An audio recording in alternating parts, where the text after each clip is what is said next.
അതീവ ഗൗരവ സ്വഭാവമുള്ളതും കേരളത്തിലെ ജനങ്ങൾ നിജസ്ഥിതി മനസ്സിലാക്കേണ്ടതുമായിട്ടുള്ള വലിയൊരു ആരോപണമാണ് CPM-ന്റെ സംസ്ഥാന നേതൃത്വത്തിനെതിരെയും ഇടതു മന്ത്രിസഭയിലെ പല അംഗങ്ങൾക്കെതിരെയും ഇപ്പോൾ ഉയർന്നു വന്നിട്ടുണ്ട്. ആരോപണം ഏതെങ്കിലും മാധ്യമങ്ങൾ കെട്ടിച്ചമച്ചതല്ല, രാഷ്ട്രീയ ആരോപണമായി ഉയർന്നു വന്ന കേസുമല്ല. മറിച്ച് CPM-നകത്തു നിന്ന് തന്നെ വളരെ വ്യക്തമായ വിവരങ്ങൾ അടങ്ങിയ രേഖകൾ സഹിതമാണ് ഈ ആരോപണം പുറത്തു വന്നിരിക്കുന്നത്. ഈ ആരോപണത്തിൻ്റെ പ്രസക്ത ഭാഗം വിദേശ രാജ്യങ്ങളിൽ നിന്നടക്കം ശതകോടിക്കണക്കിന് രൂപ കേരളത്തിലെ CPM നേതാക്കൾക്കും മന്ത്രിമാർക്കും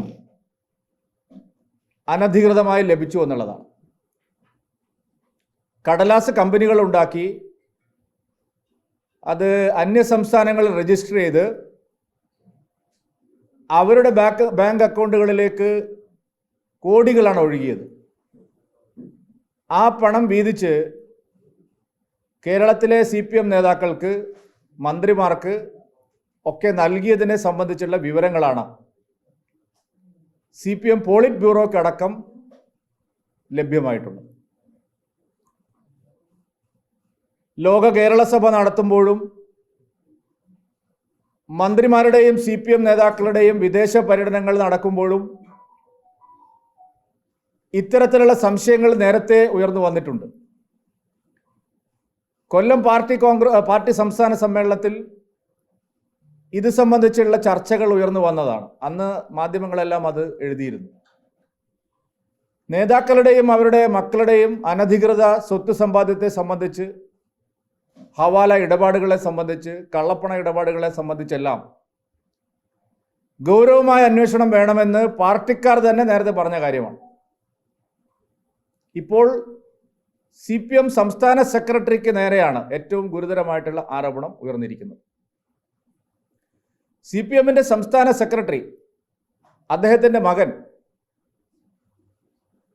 ആരോപണം ഉന്നയിച്ചിരിക്കുന്നത് BJP-കാരനോ കോൺഗ്രസ്സുകാരനോ അല്ലെങ്കിൽ മാതൃഭൂമിയോ മനോരമയോ ഏഷ്യാനെറ്റോ അല്ല. ഇടപാടിൽ പങ്കാളിയായ വ്യവസായിയാണ് ഈ ആരോപണങ്ങളെല്ലാം ഉന്നയിക്കുന്നത്.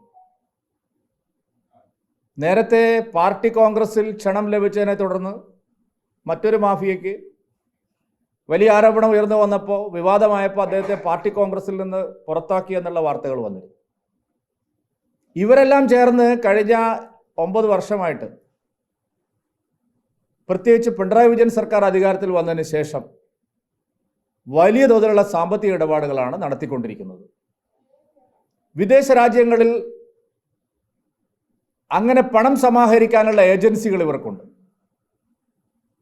സർക്കാരിൻ്റെ പദ്ധതി നടത്തിപ്പുമായി ബന്ധപ്പെട്ടുള്ള അഴിമതിയാണ്. അതിൽ പറഞ്ഞിരിക്കുന്ന കാര്യം നിങ്ങൾ മനസ്സിലാക്കിയല്ലോ. വെറുതെ CPM-ന് കാശ് കൊടുത്തതല്ല. നമ്മൾ SFI അന്വേഷണം നടന്നപ്പോൾ കണ്ടു, മുഖ്യമന്ത്രിക്കും മകൾക്കും പരിവാരങ്ങൾക്കുമെല്ലാം കരിമണൽ കമ്പനി നിരന്തരമായി പണം കൊടുത്തുകൊണ്ടിരിക്കുന്നു. ബാങ്ക് വഴി കൊടുത്ത പണത്തിൻ്റെ രേഖകൾ മാത്രമാണ് പുറത്തു വന്നത്. പക്ഷെ അതിനപ്പുറത്ത് ശതകോടിക്കണക്കിന് രൂപ അല്ലാതെയും അവർക്ക് ലഭിച്ചിട്ടുണ്ട്. ഇന്നിപ്പോൾ അതേപോലെയാണ് വന്നിരിക്കുന്നത്. കടലാസ് കമ്പനി ഉണ്ടാക്കുക, സംസ്ഥാനത്തെ കടൽ മണൽ ഖനനം, പുഴയിലെ ഖനനം, പ്രകൃതി ചൂഷണം, ഇതിനെല്ലാം ഇടനില നിന്ന് അവരിലൂടെ പണം സമ്പാദിക്കുക എന്നുള്ളതാണ് CPM-ന്റെ നേതാക്കന്മാർ ഇപ്പോൾ ചെയ്തുകൊണ്ടിരിക്കുന്നത്. ഇത് കേരളത്തിലെ ജനങ്ങളോട് വിശദീകരിക്കാനുള്ള ബാധ്യത CPM-നും ഉണ്ട്, ഇടത് സർക്കാരിനും ഉണ്ട്. രാഷ്ട്രീയ ആരോപണമായിട്ട് ഇതിനെ തള്ളിക്കളയാവുന്നതല്ല. ഗോവിന്ദ മാഷിക്കെതിരായിട്ട്, അദ്ദേഹത്തിൻ്റെ മകനെതിരായിട്ടാണ് പരസ്യമായിട്ടുള്ള ആരോപണം ഉയർന്നു വന്നിരിക്കുന്നത്. ആരോപണത്തിൽ പറയുന്നത് മന്ത്രിമാർക്കെല്ലാം പണം കൊടുത്തിട്ടുണ്ട്. തെരഞ്ഞെടുപ്പ് കാലത്ത് കൊടുത്തിട്ടുണ്ട്, അതിന് മുമ്പ് കൊടുത്തിട്ടുണ്ട്. മന്ത്രിമാരുടെയും രാഷ്ട്രീയ നേതാക്കന്മാരുടെയും PR പ്രചരണത്തിന് കൺസൾട്ടൻസികളായിട്ട് അവർ പ്രവർത്തിച്ചിട്ടുണ്ട്, അതിനുള്ള പണം കൊടുത്തിട്ടുണ്ട്. വൻതോതിൽ പണം വിദേശത്ത് നിന്ന് വിദേശ നാണയ വിനിമയ ചട്ടം ലംഘിച്ചുകൊണ്ട് രാജ്യത്തേക്ക് കടത്തിക്കൊണ്ടുവരിക, അത് അന്യ സംസ്ഥാനങ്ങളിലെ കടലാസ് കമ്പനികളിൽ കൂടി വെളുപ്പിക്കുക, വെളുപ്പിച്ച് ചെറിയ തുകകളാക്കി CPM നേതാക്കൾക്കും മന്ത്രിമാർക്കും നൽകുക. ചെറിയ കാര്യമല്ലേ ഇത്? അടിയന്തരമായിട്ട് ഈ കാര്യത്തിൽ വിശദീകരണം ജനങ്ങൾക്ക് മുമ്പിൽ നൽകാനുള്ള ബാധ്യത സർക്കാരിനുണ്ട്. ഈ പണം ആരാണ് കൊടുത്തയക്കുന്നത്? എന്താണ് ഇതിൻ്റെ സാഹചര്യം? എന്തിനു വേണ്ടിയിട്ടാണ് ഈ പണം കൊടുക്കുന്നത്?